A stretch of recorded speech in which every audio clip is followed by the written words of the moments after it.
Alright, good morning po sa inyong lahat mga kababayan, Batang Maynila to it's. Ang nakikita po ninyo sa ating screen ay walang iba kundi si Senator Bongo. At dyan po sa kanilang rally, dyan po sa Liwasang Bonifacio, ay nagkaroon po ng iyakan mga kababayan. Grabe mga kababayan ang naging drama ni Senator Bongo dyan po sa kanyang speech.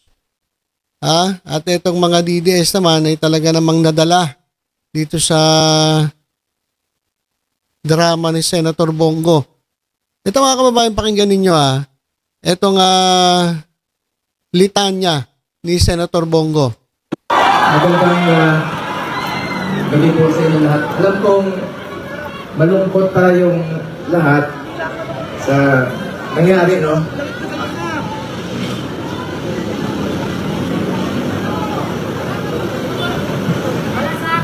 Alam nyo, kwento ko lang po sa inyo ang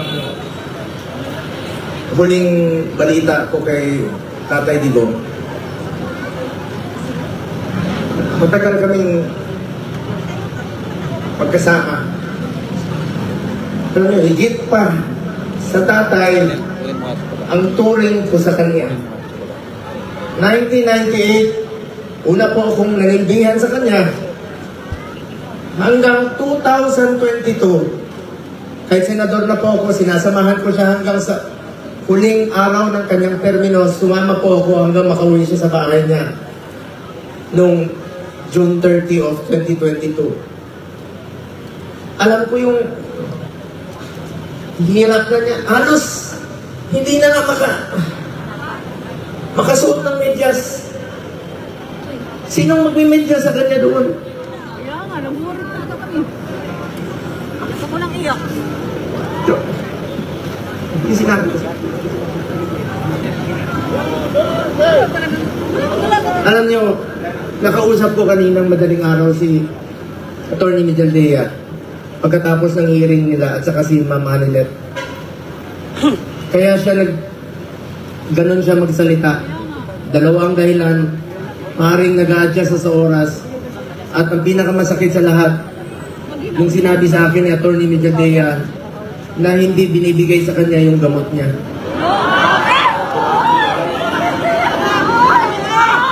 Alam niyo ba, na hindi nga niya alam kung ano yung gamot na iniinom niya, binibigay sa kanya ng nurse niya.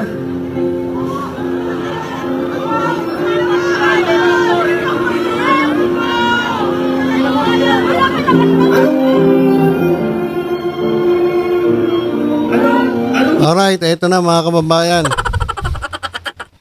Ito yung yung speech na okay na sana yung speech niya mga kababayan. Pero nilagyan ng background music.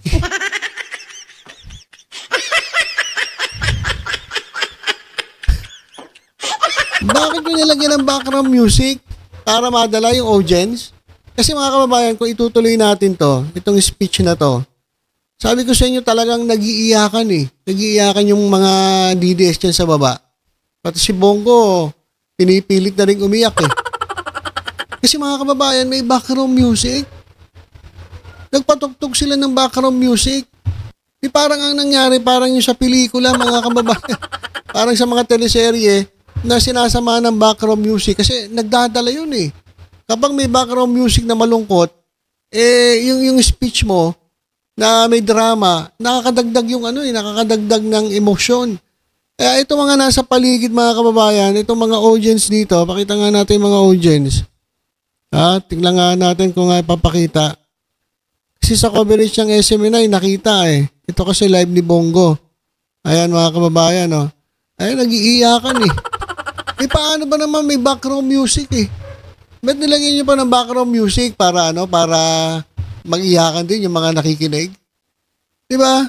Yan, grabe talagang drama naman ito ni Senator Bongo. Alam namin na nalulungkot kayo. Alam naman namin na syempre masakit sa inyo. Pero sana maintindihan ninyo na ito ay parte ng due process. Hindi naman, idinala si Duterte dun sa dahig dahil wala lang dahilan Siya ay nasa dahig niya sa Netherlands kasi kinakailangan niyang harapin yung sinampang kaso laban sa kanya na crime against humanity. Malungkot, syempre nakakalungkot. Pero ang tagal nyo nang alam yan eh. Di ba? Nung nandito si Duterte sa Pilipinas, pinagmumura niya pa ICC. Alam nyo na mangyayari to. Ngayon, ito, yung iba naman dito, ginagamit itong sitwasyon ni Duterte para syempre sa sarili nilang kapakanan. Alam naman natin, tumatakbo to si Bongo eh. Diba? Bilang senator. So, kanina lumapit siya rin sa, lagyan mo ng music. Para may dating. Para mag-iyakan yung mga nandyan sa, sa audience. So, yan po ang drama ni Senator Bongo. Hindi ko na ipi-play mga kababayan kasi mahaba-haba ito. Basta sinasabi niya na sino raw magme-medyas kay Duterte kasi hindi nga siya nagme-medyas kasi hirap ng yumuko. Di si Ipi Salvador. Diba? Sabi naman ni Ipi Salvador handa niya ibigay ang kanyang buhay. Ba't hindi nyo na lang isama si Philip Salvador dyan sa, dyan sa The Hague, dyan po sa Netherlands, sa ICC. Para merong taga-medyas, merong taga-buhat, merong taga-hawak. Total, yun naman ang sinabi ni Philip Salvador Hindi naman siya tumakbo para sa taong bayan. Tumakbo siya para kay Duterte. Tapos, wala daw tsinelas. Ano ba naman to? Tingnan mo nga sa The Hague, kompleto yung damit niya. Sinuotan siya ng bagong damit at pang malamig kasi malamig daw ron. Hindi naman siya pinababayaan doon. Lahat ng karapatan ni Duterte ay ibinigay sa kanya. Diba? Lahat kompleto. Kompleto, parang complete package, mga kababayan So, ito na naman si Bongo nagdrama na naman with background music, mga kababayan. So, hindi na po natin itutuloy itong itong speech ni Bongo. Baka maiyak lang po kayo mga kababayan. Ito, sa Maynila ay ginalaw na po ni Mayor Hanny Lacuna ang mikropono. Nako, ito si Mayor Hanny Lacuna talagang palaban na. At panoorin natin itong inilabas nilang video na sigurado ako, mga kababayan, ay masisiyahan kayo. Ngayong araw na ito, masasaksihan ng buong Kamaynilaan. Tapatan ng totoo dito sa Dundo. Mga taga-Dundo, mag-ingat! Ayan,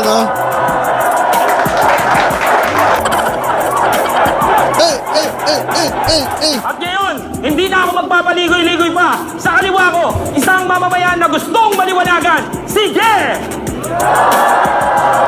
Kamukha ni Orme yun Servisyo niya is here. Second time around. Mayor na. Doktora ba? Palakpakan po natin. Mayor Hanny Lacuna!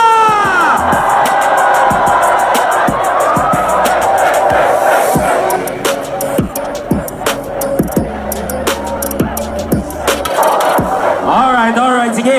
Pogi, ibuga mo na ang tanong mo. Magandang araw sa mga nandito. Hindi ako nandito para manggulo. Real talk. Nadinig ko lang sa kapitbahay ko na wala pala kayong ginawa sa inyong termino. Talaga ba? Laban niya noon. Si Pogi lagi sinasamahan. Pero bakit ngayon, sinasaksak kami ng talikuran? Alright. Wala namang sinabi kundi manira ng manira. Pero tayo ang nagbabayad ng iniwan niyang bilyong utang sa Maynila. Ang totoo niyan, yabang, utang, takbo, sabay iwan. But don't worry, walang nga. Kami na ang gumawa ng paraan. Ganun ba? Sila may pabahay. Ikaw ba, merong binigay? Pabahay daw, na lagi nilang niyayabang. Sa totoo lang, tingnan mo, puro bata na rin niyang nakinabang. Uy! Pero level up na ang ginawa namin. Lupa man o kondo, tiyaga lang, sinisiguro ko, yung titulo, mapapasa inyo! Red Dog! Kaya mo yun? Dito ulat ang anli upa sa budol niyang pabahay. Di magiging sa inyo, kahit baon ka na sa hukay.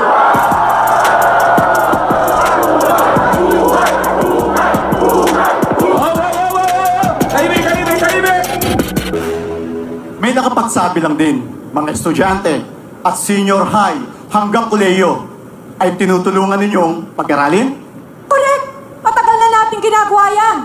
Tinayo, inayo sa mga bagong paaralan. Kahit computer, walang inutang. Manilenyong mag-aaral buwan-buwan, allowance tuloy-tuloy na bibigyan. Oy! Pero ito, idagdag mo. May bago kaming insentibo. Graduation gift na 2,000 sa PLM, sa UDM, pang-apply sa unang trabaho. Wala sila niyan.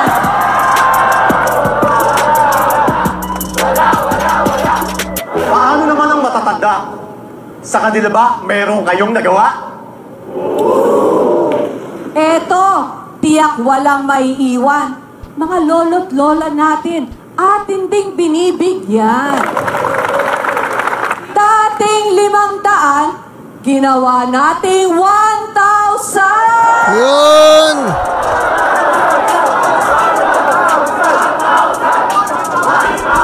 Flex ko lang, hindi pa rin utang yan.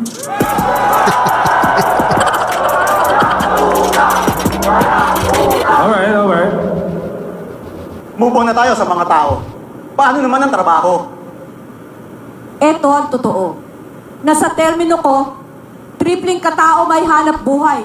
Di tulad nung panahon nung nauna na puro pabibo. Etong huling taon, 30,000 Manilenyo. Totoo ang pag-asenso. Nabigyan natin ng trabaho, lagi kang kasama at may kalinga sa iyong gobyerno. Malasakit sa walang trabaho. Di ba yan ang gusto nyo?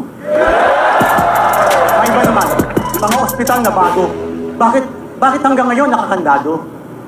Ang tinayong ospital, napilitang ikandado sa standard ng DOH, ay totoong hindi pasado.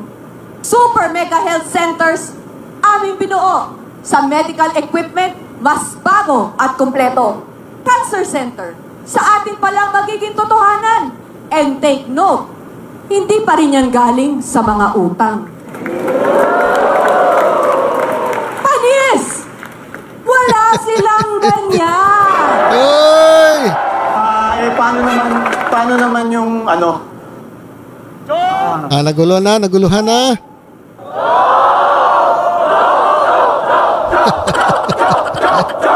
Malcolm, Maynila, di kailangang pabibo kung wala namang laman ang ulo. Oy! Grabe naman yun. Tahimik nating gawin ang ating mga trabaho. Hindi kailangang papogi sa dami kong resibo. Etong selyo na maayos ng paggogobyerno, binibigay lang pagdiwaldas paggamit ng ating pondo. Una kasi laging kapakanan ng bawat tao. Sa Maynila, first time in award ito.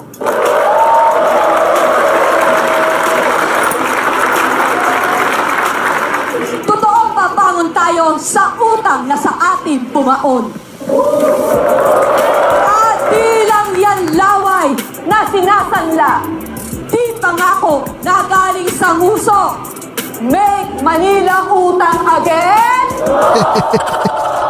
O programang totoo at tagos sa puso. Oy, mic drop! Yan mga kababayan, grabe, may mic drop na nangyari. Hey! Ayan mga kababayan, ako po, mag-iiyakan na naman sigurado ang mga kalaban ni Mayor Hanny Lacuna dito. Grabe mga kababayan, mic drop ha. At mukhang supalpal.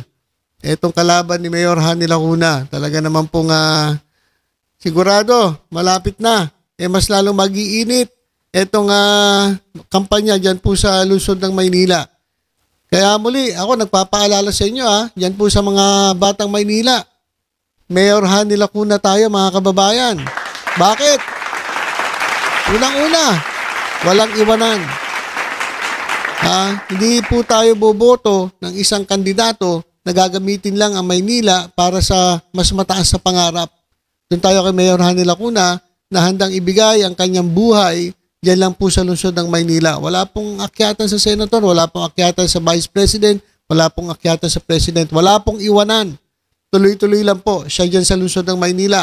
At isa pa, kung pipili tayo ng mayor, syempre, dapat yung sumusuporta sa gobyerno. Hindi yung kumakalaban sa gobyerno. Sapagkat kapag ang nanalo ay kumakalaban sa gobyerno, yung nasa paligid niya ay mga naninira sa gobyerno, nga kayo, nga sigurado. Kaya ang payo ko lang po sa inyo, mga bata Maynila, piliin po natin yung totoong nagmamahal sa inyo. Huwag po yung nagpapogi lang. At ang pangako ay nasa nguso. Sabi nga ni Mayor Hani Lacuna, ang piliin po natin ay yung talagang taga dyan sa Maynila. Hindi po taga ibang lugar. Alright, so grabe naman. Hindi na natin kailangan magpapogi dahil ang mga nagawa natin para sa Maynila ang tunay na pruweba, mga kababayan. Abot kayang babae, hindi drawing. Yung bahay na mapupunta sa inyo. Hindi yung na forever rent. Ito po ay ginawa ni Mayor Hani Lacuna, rent to own. Ibig sabihin, mapapasa inyo. Allowance para sa estudyante at senior, tuloy-tuloy, libre at accessible na serbisyong medikal, walang labis, walang kulang, tapat at totoong liderato, check na check. Basta tandaan, kay Mayor Hani Lacuna, lagi mga Manileño ang mauuna. Hindi naman required na mangutang kasi tamang pag-budget lang ang kailangan. Hashtag tapat at totoo, Mayor Hani Lacuna. Grabe mic drop Okay, so yan mga kababayan. Muli, pagdating po sa Maynila, Asenso Manileño po tayo.